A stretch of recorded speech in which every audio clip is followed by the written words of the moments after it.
My name is Denise Hurley. Welcome to my show. This is Harmonies. I've been doing this show for quite a few years now, and this is a nice show that I have to sit down and have a conversation with local artists, regional artists, national artists, to find out what they've been doing these days. And today I am very happy to have Cliff Eberhardt here on my show. Welcome, Cliff. Thank you. Very happy to have you here. So it's good to be someplace even virtually. You know? Yeah, I agree. I agree. So I wonder if you could maybe start the show off with one of your songs, and that would be great. Okay, great.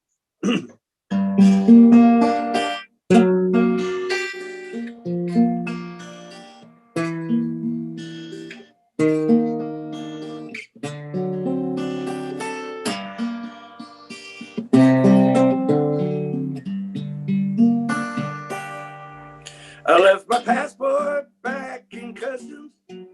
I left my hat upon the rack. I left my phone in my hotel room, and it's never coming back. Now all my things belong to others. There's no such phrase as lost and find. Now I'm getting sentimental for all the things I left behind. She was as beautiful as morning. She was sharper than a knife. She vowed she would be faithful, that we were never man and wife. She always stood beside me. She never was unkind. But someone else is making love to all the things I left behind.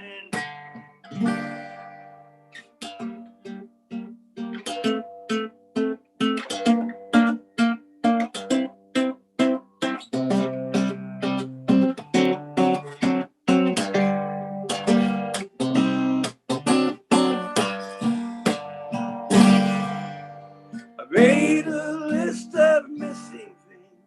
I totaled up the cost. But lately it occurs to me, maybe I'm the thing that's lost. I left my past in my subconscious, but we forget, we soon regret. I left my heart in San Francisco, just like all the rest. Now, did you look before you left? I wish there was a sign. Now I'm making my apologies for all the things I left behind. We all want a second look for all the things we left behind.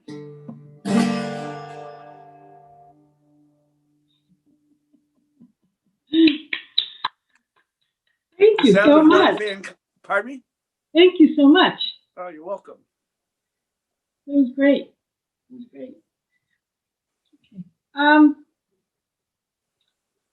So I want to start off talking a little bit about your life. I mean, it's quite the journey that you've had throughout the years. I understand you started touring when you were 15. Yes. And it's just sounds like an incredible journey for you as a musician throughout the years. So I'm just wondering if you could tell us a little bit about what that was like. Well, I first started touring with my older brother, Jeff. And we got signed to an agency when I was 15, and we played college coffee houses. Oh, okay. Or we also opened up for a lot of big groups like The Who and the Byrds, which was usually terrifying because the audience didn't want to hear us. You know, they wanted to hear the band. And then we stopped playing together, and I moved to Carbondale, Illinois, to be with my girlfriend back in 1975. Mm-hmm. And there was a big music scene there that's no longer there, with Dan Fogelberg and Sean Colvin and Big Twist and the Mellow Fellows. and there was a lot of coffee houses. So we all played together and separately, and I really got my chops there because I was playing 4 or 5 times a night. Then I lived in Colorado for a little bit, and then I moved to New York in 1978, and that's when things started to happen. You know, I started playing in all the clubs in New York, and I drove a cab for 7 years there.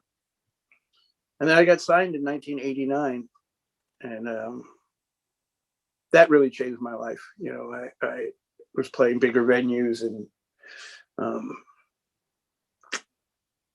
I also got a publishing deal, so people were recording my songs, which is the biggest honor in the world, is when somebody records your songs. And then in the last 10 years, I've done a couple of plays. I've written music and songs for plays. One was at the Folger Shakespeare Theater in DC. And then I did one last year at Malibu at the Getty Villa. And so I've been doing a lot of that stuff, which I really like. What kind of plays? One was a Shakespeare play. One was, I had to write music for The Taming of the Shrew. Oh, okay. And that was done, they did that one in a Western saloon. They modernized the, so I dressed like a cowboy for 6 months. Okay. And the last play was Aaron Posner wrote a treatment of Sophocles' Philoctetes, and very modern version. And that was at the Getty Villa, which was a great place to spend the summer. And it's because right on the ocean and beautiful. And so that was an interesting thing.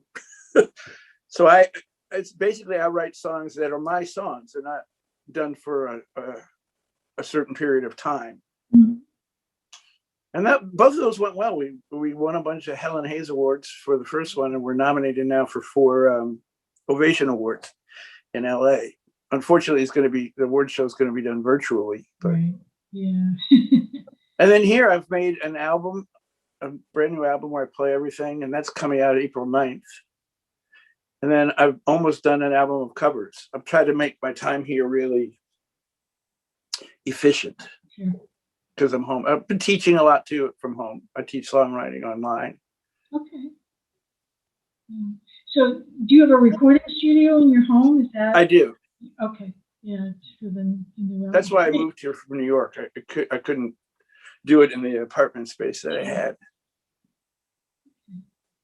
So you've been busy. Yeah, I am really busy. I've also people have hired me to do production work or play guitar on their record. They send tracks to me and then I play and then I send them back. So I actually, yeah. And I've done a bunch of virtual concerts. Nice. Good. Now you've performed with a lot of musicians, a lot of different musicians. Can you talk a little bit about some of your experience with different folks in the business? Well, when you open for big names, you don't really get to know them very well, you know? I mean, I've become friends with some of them. Like those people that I was just talking to that we were touring with. We've been touring together for over 20 years, you know, John and Patty and Cheryl and Christine. I don't know. I mean, when I open for major acts, I meet them sometimes, but I've never struck up a friendship. Sure. You know, I mean, through the years, I've taught with Tom Paxton for the last 15 years every summer. And so we have become very close. And I don't know, musicians are funny when they tour a lot, and when they don't tour, they're usually home. Okay. So I don't socialize a whole lot. There's some musicians that live here that I did see before this came down. John Carroll, who plays with Mary Chapin Carpenter and was in the Starlight vocal band that did Afternoon Delight. He lives here, and Martin Sexton and the Neils. So we sometimes get together, but it's a pretty solo life when you're touring as much as we tour. Okay. Well, you and John Gorka, though, I think, have some kind of different kind of relationship, if I understand that right. You guys are buddies. Do you Yeah, see John a lot? we talk every week. Oh, you do? Yeah. And he stays here a lot because when he lives in Minnesota, so he tours the East Coast a lot. So he has keys to the house. Oh, he does. Okay. Yeah, and he'll stay here even when I'm not here, when I'm touring. Yeah. No, we're very close. He's a dear guy. Yeah, because I know you guys play out a lot together too. When you're Yes. able to. Yeah. We tour well together. On this tour that we were doing, the women traveled in one car and John and I traveled in another. And we know what we like to eat. We know when we want to stop. We eat a lot for some reason. And, we get together in the hotel after the show. Yep. Have a drink and go to bed. And, we're like brothers by this point. We've known each other for 40 years, Really? Yeah. Yeah. That's good. He's a good guy. He is a good guy. I like John a lot. I do too.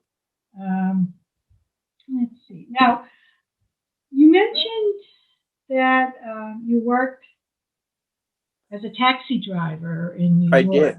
And I am really curious, was there ever a point with any of your writers, I'm sure they were all quite interesting, that you ever wrote a song about anybody that was in your cab? I didn't write about people, but I did write songs all the time in the cab. In the cab, okay. Yeah. And I had a tape recorder with me. And oh, okay. And how do you write your songs? What inspired you? That is the mystery that I don't want to uncover. Okay. I think it's kind of like, I'll vaguely describe it. It's kind of like putting a dream catcher out there. You put the song catcher out, and if the song catcher wants you to have a song that day, you get one. And I'm not very conscious when I write. It's kind of writing itself, and I'm doing a little something else. And then I get into it. Okay. And it takes me a long time. I edit for months. I usually don't play a song out until it's almost a year old. Okay. And I drove a cab until I had my first TV commercial. I sang jingles in New York for a long time. So the first one I sang was The Heartbeat of America. I don't know if you remember that one. And then I did Diet Coke and Pepsi and all kinds of stuff. And that gave me enough money where I could start really concentrating on music and hiring a really good band. And that's how I got signed. So the jingles you wrote yourself? No, they were written by Robin Bateau and David, by Buskin and Bateau, but they worked for two different jingle houses. But oh, okay. Yeah, The Heartbeat of America was Robin wrote that. Okay. And they just asked you to perform the music. Yeah, I got hired before that to do a couple small jingles. And Robin heard one of them and we were friends, and so he called me up. But the first one was for Quaker Oats, and I forget who wrote it. But I was playing at a club in New York, and this woman came up to me and said, "Would you like to sing a TV commercial?" And I said, "No, not really. I don't want to sell out, And she said, "Well, you probably make between $10,000 and $20,000." And I said, "Well, where do I go?"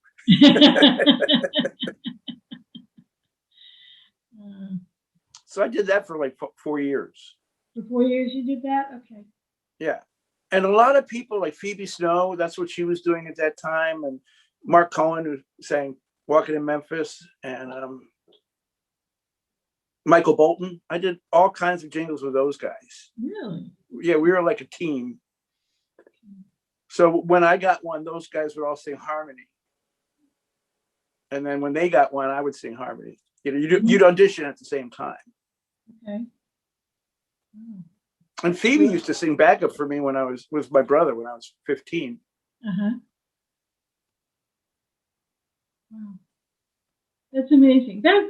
I had no idea how that worked, and that those different types of people. Well, there was no record industry for this type of music back then. Right. So we were all playing in clubs and trying to get signed to record deals. And I remember when the jingle business started going out of business, I remember Michael Bolton said to me, "Oh no, now we're going to have to go out and get record deals." Because he was making millions doing that. Was he? Okay. Yeah, he was singing almost every. Usually, when he showed up for the audition, me and Mark Cohen would just go home because we knew he was going to get the gig. If you go back and listen to old commercials, you'll hear Phoebe and Richie Havens did a bunch. Tom Paxton did a bunch. Yeah, I have to look that up, and that's so interesting to me. Absolutely. Yeah, Richie did all the cotton commercials, the look, the feel. Richie did that? Folgers, the best part of waking up. That was all Richie. You know what? I never knew that. Never knew that. Yeah, it was kind of a bad time, that middle to late 80s for music. I mean, like Tom Paxton and Odetta and Dave Van Ronk were all hanging out in the Village and playing really small venues. Mm-hmm. The same venues we were playing. Yeah. That's how we all got to know each other. But then, Suzanne Vega and Tracy Chapman had acoustic hits. And the record companies came down to the Village with butterfly nets. We all got signed at the same time. It was weird.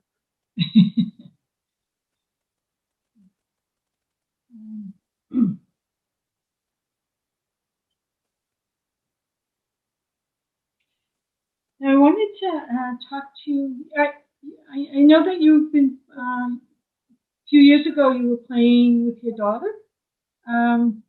No? No? Not my daughter. With Louise Mosry, you mean? It was Louise. Oh, for some reason I thought that was your daughter. I would have to have been a very, very young man. Okay. Or a kid. Okay. So that was Louise that you were playing with? Yes. And I still do. And you still play out with her when you can? Okay. Yeah. Okay. All right. Well, my apologies. I thought there was something else. Okay. So, what do you think about in terms of what's been happening now, and how do you see yourself emerging from the pandemic when things start opening up again? Well, it's hard to predict. We all want to get back at it. Mm-hmm. It's, not just financially, it's a lifestyle, Right. I love the travel. I love meeting new people and performing. I hope people still come out, I hope people aren't fearful. I can't wait. I mean, I feel like a slingshot here. Mm-hmm. The last gig I did was March 9th. So it's been almost a year that I've been home. I'm not used to being home for 2 weeks, Well, it's a good thing that you have a lot of different projects that you've been involved in.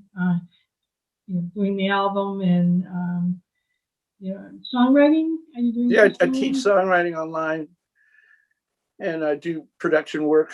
People send me songs to produce and stuff. So, I mean, I'm not suffering at all financially from this, but I miss the road. Okay. Well, so how can people find you to find out about what you're doing? Maybe the songwriting information. Well, the songwriting, I have a site called writeabettersong.com. Okay. And then my website is cliffeberhardt.net. Okay. So people can find you there. Okay. Yeah, and there's a way to communicate with me there. So. Okay. The other thing I just wanted to ask you real quickly, I always think this is an interesting question.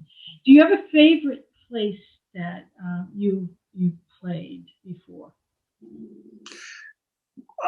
I have favorite places. I mean, probably my favorite club of all time was the Bottom Line in New York. Okay. we all feel that way about that room. It had an energy that was, you knew you were going to have a good night whenever you walked in that joint. Mm-hmm. Okay. Now, is that still going to be a place to play when? No, it closed in 2005. It did close. Okay. Yeah, a long time ago. Yeah. Okay. A lot of venues that I've played at through the years are gone. You know. Yeah. Do you think that the music industry will get back on its feet at some point? It's a weird time for this singer-songwriter type of music because there's no record companies anymore. Right. And as opposed to many radio stations that would play us, there's very few left that will. So somebody like me or John Gorka or Patty Larkin, we had a lot of attention when we started, and we were on TV a lot and on radio a lot. So people know our names. But people starting out right now, it's very, very hard for them. I imagine that I can work until I drop. Okay.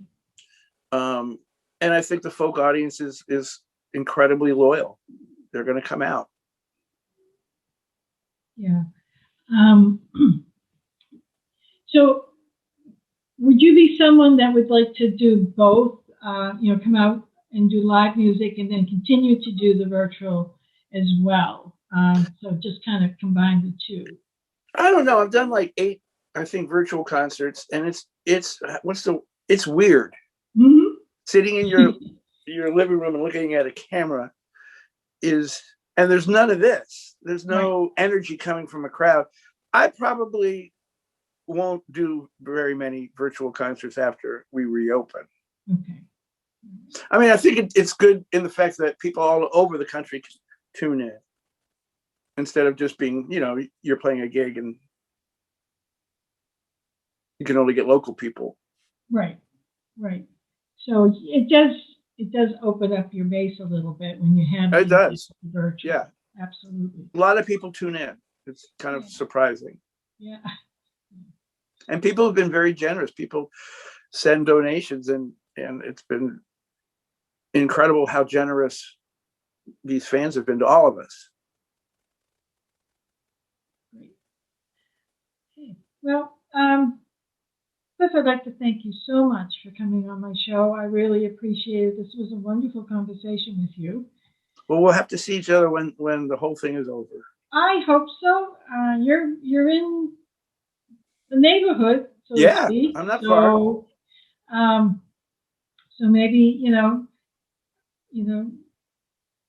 can get you into the music series, or we'll come out and see you. I'd love to. Yeah, that would be a lot of fun to do. So absolutely. I'm one of those guys that I will play anywhere because I like to play. Yes. Okay.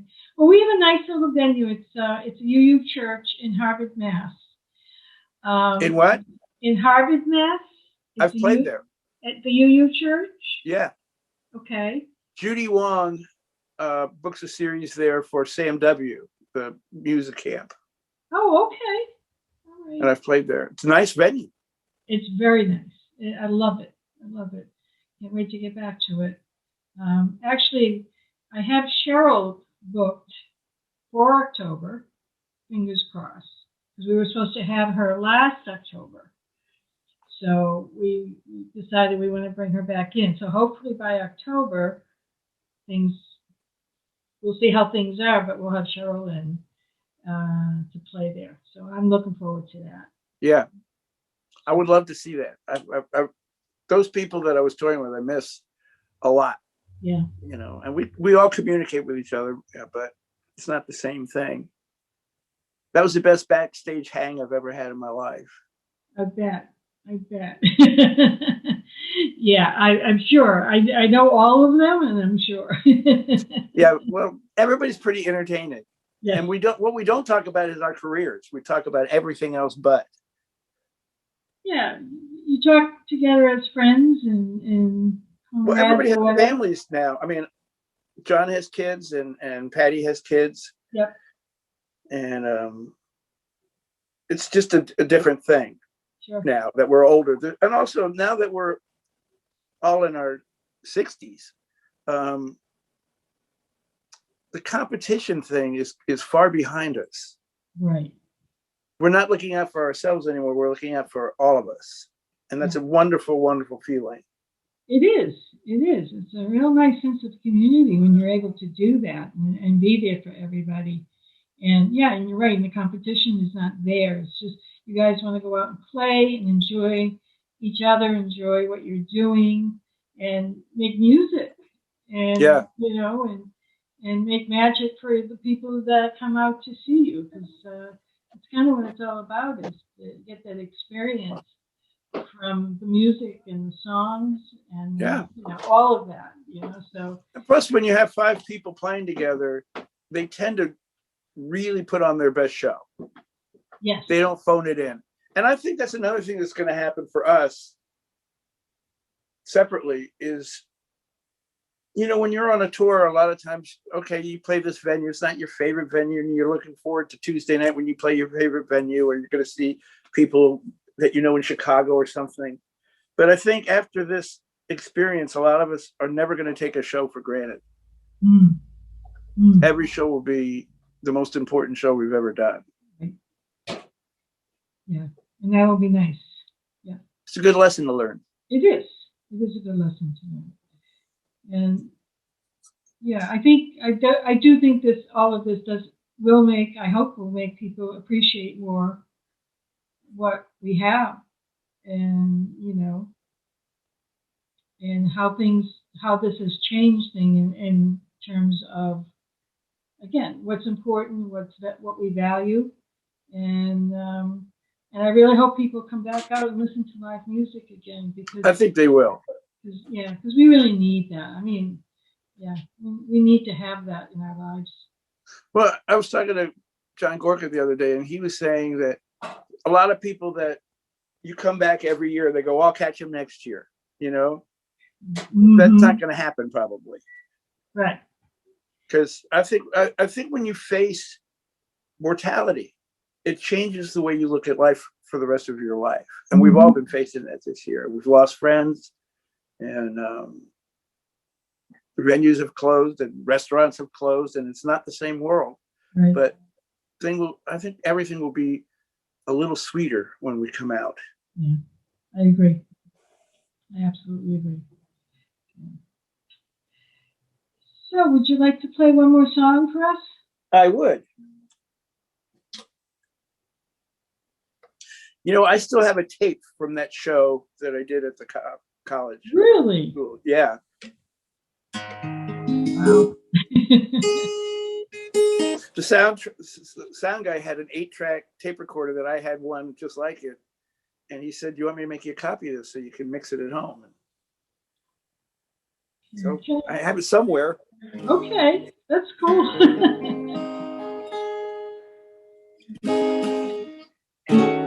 The sun doesn't care on which side of the river it lays its head down for rest. She is waiting for me in the land of the free. Well, that's ironic to me, I guess. And watch how the seabirds fly over the borderline. They never have to spend a dime to have a home. Now look at the shape I'm in. My emotions are deep within. They're gonna send me back again. That's the way that it goes. Over the water, over the mountains, over and over. She waits for me. Only in heaven there are no borders. Only in heaven, land of the free.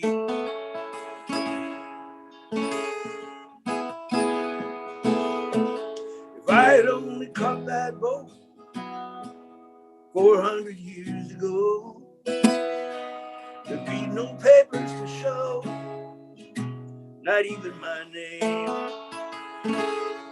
And I cannot comprehend what they feel they must defend, because they all pretend we're all created the same.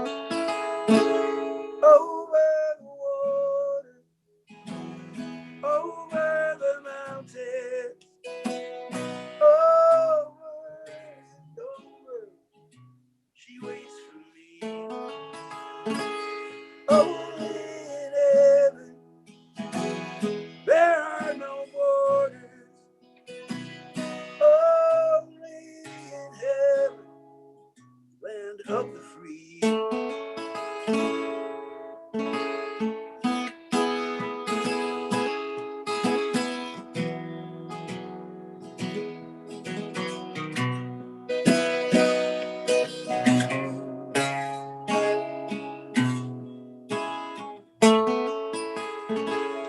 Over the water, over the mountain, over and over, she waits for me.